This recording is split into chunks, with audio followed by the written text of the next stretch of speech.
আসসালামু আলাইকুম। আপনারা সবাই কিভাবে কোনামি আইডি লিংক করবেন, মানে আপনার ইফুটবল অ্যাকাউন্টটি লিংক করবেন যাতে আপনার ইফুটবল অ্যাকাউন্টটি কোনোভাবে হারিয়ে না যায়। তো এখান থেকে এক্সট্রাস এই অপশনটিতে চলে যাবেন। চলে যাওয়ার পরে এখানে দেখবেন সাপোর্ট লেখা আছে, ওই সাপোর্টে চাপ দেবেন।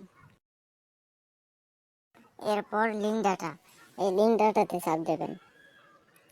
এখন এই অপশনে লিংক কোনামি আইডি, তারপরে আপনাকে ক্রোম ব্রাউজারে নিয়ে যাবে। এরপরে নিচে দেখতে পারবেন প্রসেট লেখা, ওই প্রসেটে চাপ দেবেন। এখন যেহেতু আমরা নতুন অ্যাকাউন্ট খুলব, এর জন্য রেজিস্টার ইমেল অ্যাড্রেস ওখানে চাপ দেবেন। সো এরপরে আমাদের কাছে এরকম একটা ইন্টারফেস শো করবে। তো এখানে বাংলাদেশ, ইংলিশ আর আপনার ডেট অফ বার্থ দিবেন, আর নিচে একটা স্ট্রং পাসওয়ার্ড দিবেন, কারণ স্ট্রং পাসওয়ার্ড ছাড়া নেয় না। অনেক সময় দেখবেন আপনি পাসওয়ার্ড দিচ্ছেন কিন্তু নিতেছে না, কারণ ওখানে স্ট্রং পাসওয়ার্ড ছাড়া একদমই নেবে না। তারপরে এখান থেকে আপনি নেক্সটে ক্লিক করে দেবেন।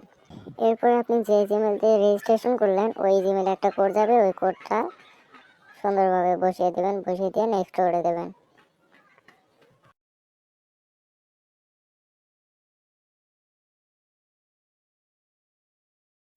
নেক্সট করার পর আমাদের লাস্টের যে কাজটা, এই দুইটি অপশনে টিক মার্ক করে আমরা অ্যাকসেপ্ট করে দেব।